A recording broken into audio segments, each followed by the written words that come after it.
저거 의식하지 말고 그냥 가도록 해요. 어떻게 처음이니까 가득 그냥 해보는 거지 뭐.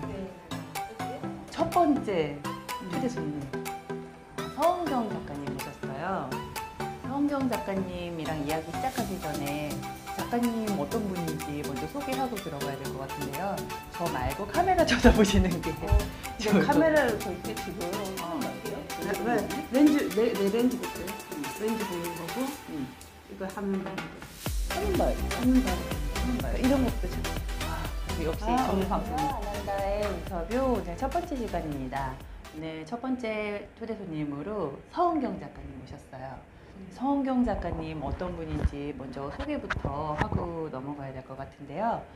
서은경 작가님은 이 책의 작가님이십니다. 네. 자세한 소개는 제가 이 책에 나와 있는 그 작가 소개를 한번 읽어드릴게요. 혼자서 하시기 쑥스러우실까봐. 자, 여기 이렇게 예쁜 사진이 실물이 훨씬 예쁘세요. 사진이 나와 있는 저자 소개가 나와 있는데요. 부산 바닷가 기운을 받으며 태어나 풍부한 해산물 등 먹거리와 요리에 많은 관심을 가지고 자랐다. 역사와 이야기를 좋아하여 이화여대 사업가를 나왔다. 시공간을 넘어서는 다양한 부류의 인간 탐색을 좋아한다.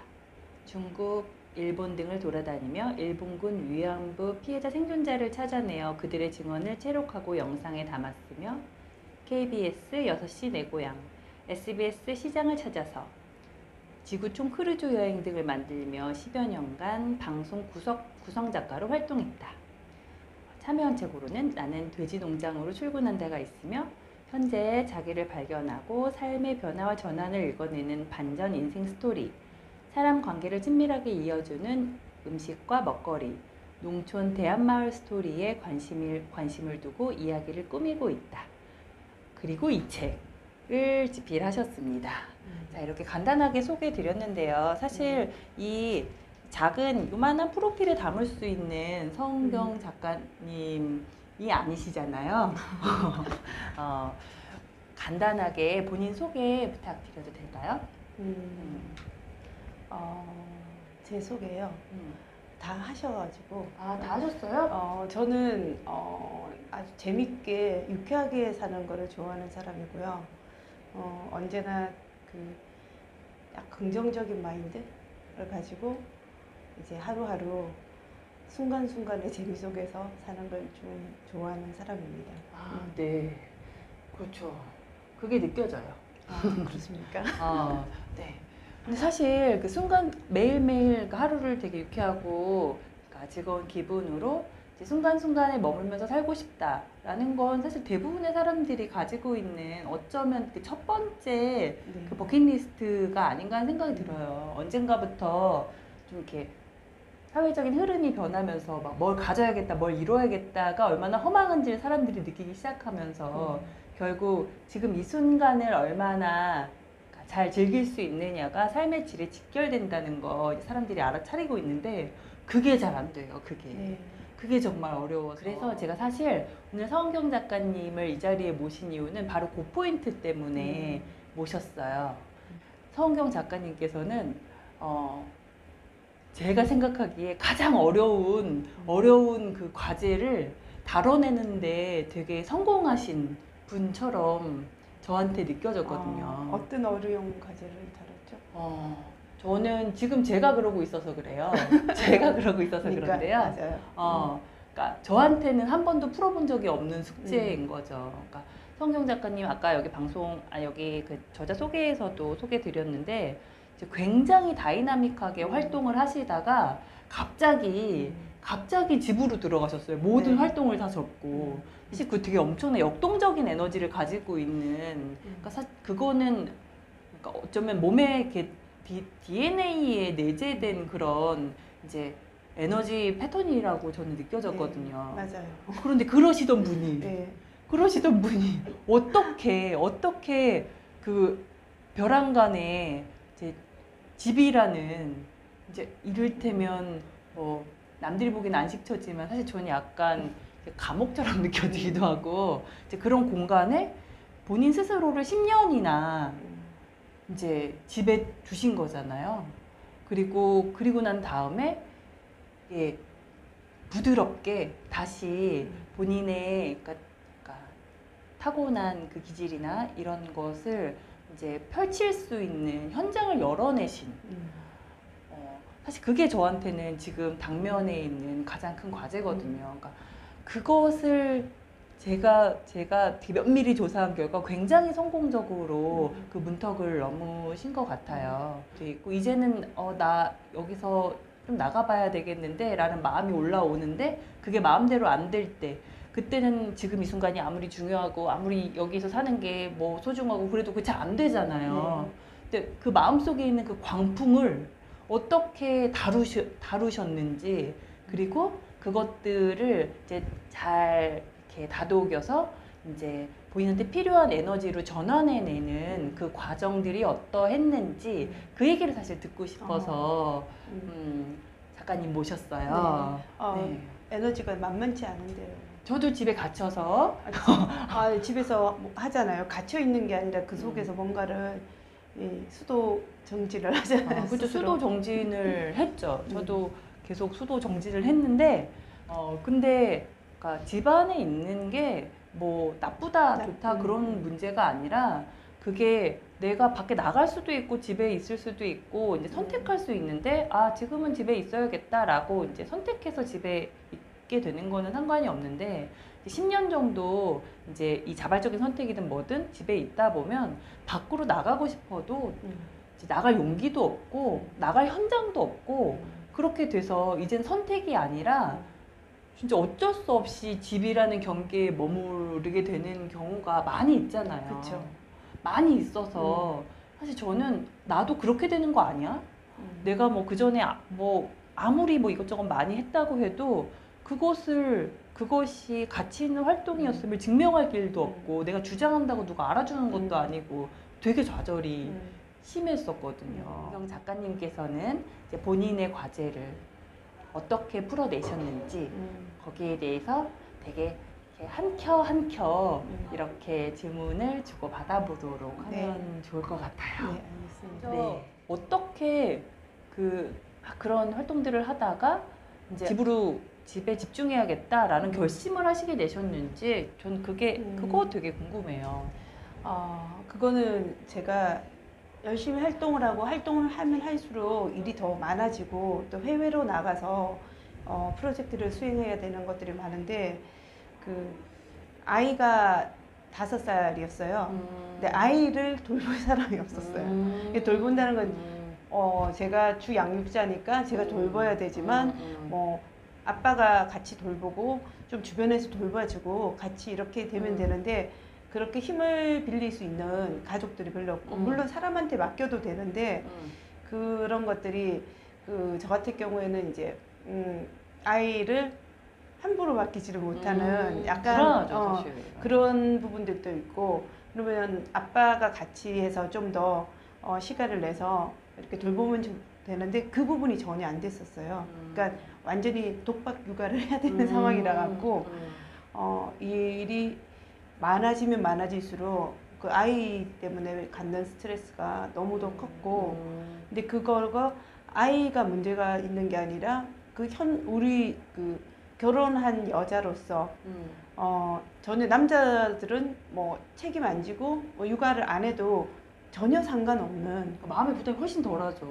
마음의 부담도 덜하고 아예 다 본인의 일이라고 생각을 하지 않거나 아니면 일이라고 생각하더라도 제대로 못하는 약간 그런 상황 그런 상황에서 이제 도저히 안 되겠다 이렇게 해서 일을 접은 거예요. 네. 그러니까 애가 6살 되면서 그때는 도저히 그전에는 막 어린이집에 맡기고 뭐 언니한테 부탁하고 남편한테 부탁해서 저녁에 뭐 늦게 이제 봐달라고 하고 이렇게 했는데 그런 과정에서 너무너무 제가 고통스러운 게 많아가지고 내가 지금 이 아이를 두고 이제 어떻게 해야 될지 뭘 하는 것인가 뭐가 더 중요한가 그러니까 그때는 둘 중에 하나를 받는 상황이었던 것 같아요. 음. 그러니까 그 선택은 아무도 나보고 선택하라고 이야기하지 않고, 그러니까 무관심한 거죠. 이제 조용히 하고 있는 거죠. 네가 알아서 해.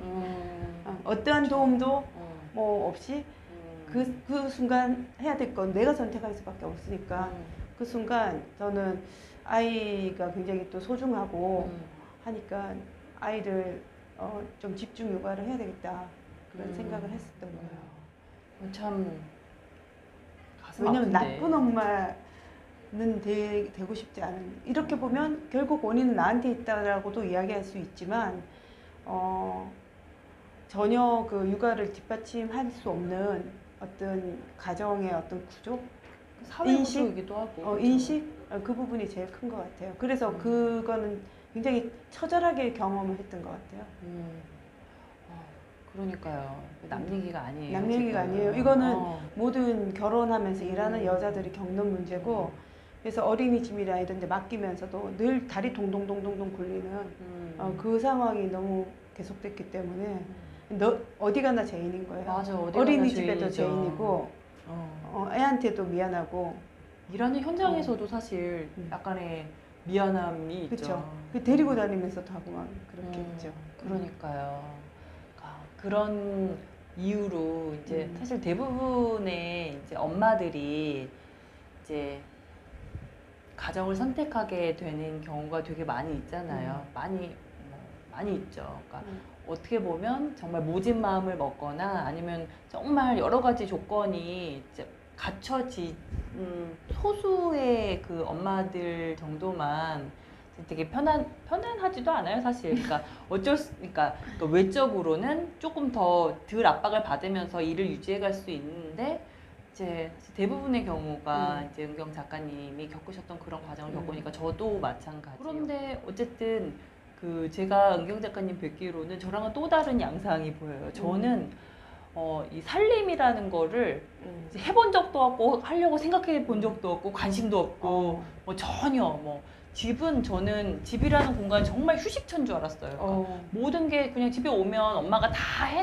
해져 있고 그냥 저는 당연히 왔다 갔다 하면서 제 할 일만 하면 되는 줄 알고 있다가 공주로 사셨네요. 저도 몰랐는데 그게 공주였더라고요. 저는 사실 진짜 개인적으로 되게 궁금한데, 그러니까 저는 아직도 살림이 어려워가지고 그러니까 집에서 뭘 잘하는 게 없는 거예요. 안 하면 되죠. 대충. 그러니까 근데 저도 이제 막 잘하고 싶잖아요. 게다가 지금 하고 있는 게 없는데 공식적으로 하고 있는 게 없으니 집을 사실 집안에서의 뭔가 뭐 퍼포먼스가 이제 저랑 연결되는 거라는 생각이 이제 들었던 거죠. 그래서 애를 쓰는데도 안 되니까 학교 다닐 때 공부 못하는 것처럼 아무리 열심히 해도 공부 못하는 것 같은 그런 약간 열등생 의식 같은 거를 이제 보통 느끼죠. 집안에서 이제 계속 느끼고 있거든요. 뭘 맨날 하는데 밥하는 게 새롭고 매번 끼니를 만드는데 뭐 먹어야 되나 되게 고민하고 뭐 하여튼 그래요. 그래서 저는 정말 그래도 내가 이게 좋든 싫든지 간에 아이가 그러니까 작은 아이가 그래도 한 10살 될 때까지는 뭐 어쨌든 이 공간을 지키리라라고 이제 마음을 먹고 이제 벼르고 딱 있었던 건데, 그런데 이제 은경 작가님께서는 이제 그 가정 생활에서도 약간 우등생 같은 약간 느낌을 제가 받았어요. 그러니까 뭐 페북이나 그리고 뭐 기타 등등 이제 이렇게 하시는 것들을 보면 저분 집은 엉망입니다 지금은. 옛날에는 깨끗했는데 지금은 대충 해갖고 엉망으로 먹는 것만 식문화 위주로 사는. 그러게요. 근데 그러니까 저는 그게 궁금했어요.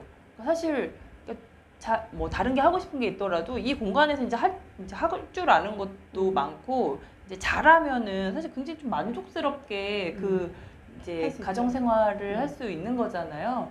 그런데 제가 이제 인터뷰 준비하면서 연구원 하실 때 이제 그때 글들을 쭉 읽어봤었는데, 그때의 글에서 느껴지는 폭발적인 에너지는 저에 못지않으신 것 같은 그런 느낌을 받았거든요. 근데 왜 그러지? 그러니까 물론 이해는 충분히 가는데, 그러니까 저랑은 상황이 좀 다르니까 이렇게 가정 생활을 잘 해 나가시는 분도 살림이나 이런 거를 그러니까 뭔가 채워지지 않은 갈망 같은 게 있는 건가? 가정생활에서 저는 어떤 게 있냐면 요리가 됐든 집을 꾸미는 게 됐든 그게 하나의 프로젝트예요. 그러니까 아이들 키우는 것도 그렇고 하나의 재미있는 과정이잖아요. 그리고 밖에서 어떤 뭐 프로그램을 만드는 것도 하나를 기획해서 창조하는 과정이고 그 모든 게 그런 어떤 재밌는 창조하는 놀이로 생각을 했기 때문에 집을 하나를 초반에 이제 결혼하고 집을 꾸밀 때는 너무너무 재밌으면서 꾸미고 그 지금은 이제 뭐 청소하고 뭐 이런 것들은 하기는 하고 하면 잘하지만 그건 이제 반복적인 거니까 좀 싫어지긴 하죠. 근데 요리 같은 경우는 매번 다르게 요리를 할 수 있으니까 그런 어떤 재미? 그러니까 그렇게 가정에서 아이와 돌아가는 시간은 하나하나가 그 창조적인 놀이 같은 느낌이 들었어요. 그거는 좋은데 이제 그 어떤 역할에서 이제 나가지 못하고 집에서 머물러야 되는 거잖아요. 그런 부분에서는 깝깝함은 있죠. 그리고 되게 재미있게 이렇게 다가왔던 게 그래서 어쨌든 그 연구원 그 과정 중에 질풍노도는 생략하도록 할게요. 그 시간은 뭐 정말 그 모든 것이 다 쏟아져 나오는 그런 시간이잖아요. 그러니까 뭐 정리되지 않은 그 모든 것들이 막 쏟아져 나오는 시간이고 그런 거를 쏟아낼 수 있었기 때문에 이제 그것들이 이제 다 걷어내진 그 빈 공간, 그 본연의 공간을 확인할 수 있다는 이제 그런 엄청난 혜택을 입었고 또 이 빈 방, 이 막 정리하지 못하고 막 쌓아놨던 것들을 다 치워낸 나라는 존재의 빈 방을 잘 쳐다보고 그리고 정말 필요한 것들, 내가 이 공간이 원래 쓰임새대로 잘 쓰이기 위해 정말 필요한 것들을 하나하나 이제 채워가는 작업을 이제 그 뒤로 하셨던 것 같은데 이제 그 이야기를 조금 풀어볼까. 굉장히 그 정말 가정적이신 엄마, 헌신적인 엄마라는 게 느껴졌는데 그 전에 보니까 막 아이 데리고 막 둘이 뭐 정말 뭐 미국 여행 뭐 이런 맞아요. 데를 갔다 많이 오고 갔어요. 그러니까 거의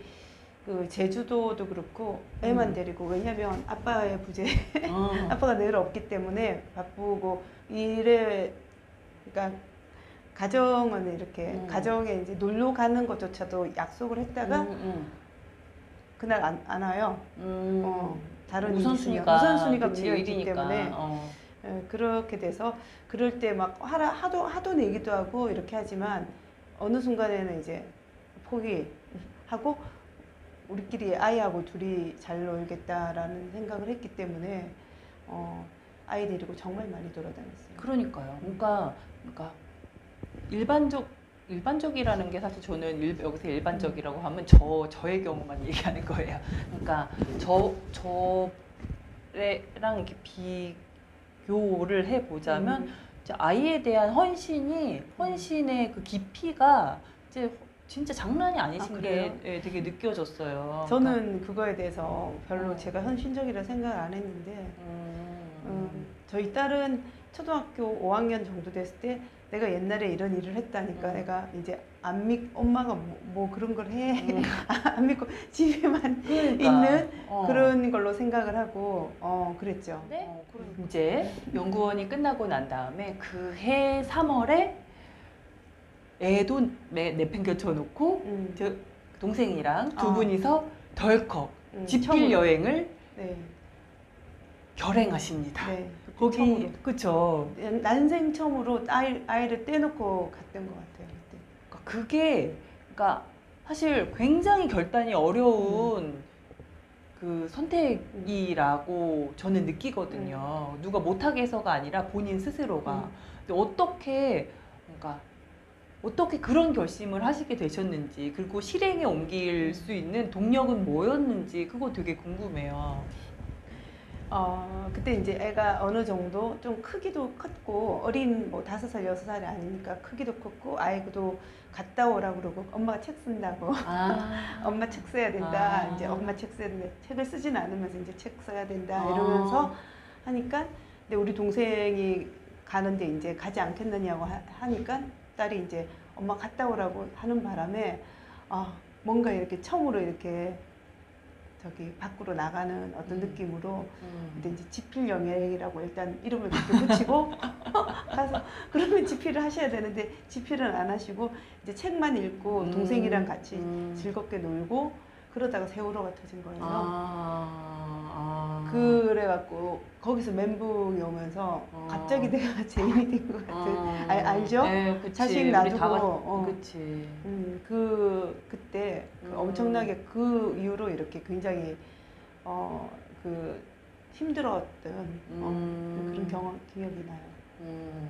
그래서 되게 그 지필 여행 이후로 그 잠깐 소강 상태 그때 정말 멘붕이 셨더라고요. 그러니까 뭔가 그런 결기에도 불구하고 뭔가 굉장히 되게 칼을 뽑았는데 안 휘두르고 그냥 다시 집어 넣으신 것 같은 약간 그런 네. 느낌을 받았거든요. 그리고 또 어떤 게 있었냐면 그때 내가 소설 어린 시절 약간 성장 소설 비슷하게 그런 어떤 글을 쓰고 있다고 이렇게 그때도 저희가 6명의 형제인데 그 남매가 6인데 이제 그 이야기를 다재다능한 각각의 아이들의 이야기로 풀어내는 어떤 그 성장 소설 비슷하게 쓰려고 첫 책을 쓰겠다고 그랬더니 이제 사람들이 왜 소설책이냐고 왜 그걸 하냐고 그런 이야기를 너무 많이 들으면서 스스로 이제 위축이 되셨군요. 위축된 것도 있고 그리고 쓰면 되는데 쓰지를 못하는 뭔가가 있는 거예요 계속. 그래서 지나서 지금 생각해 보니까 그러니까 위축된 거죠. 스스로 위축된 거 있고 그냥 재밌게 그냥 써보지 이러고 막 쓰면 되고 지금은 써보고는 싶은데 이제 그게 쓰는 거하고 그게 이제 첫 책으로서 의미를 가지고 어떤 이렇게 나가는 거하고는 또 다르잖아요. 그런 어떤 고민들이 있었던 것 같아요. 그때 그래서 하려고 하다가 이제 어떡하지? 이러고 뭔가 그거는 그 문학 작품을 하는 거잖아요. 그렇죠. 약간 그런 부분들이 있어서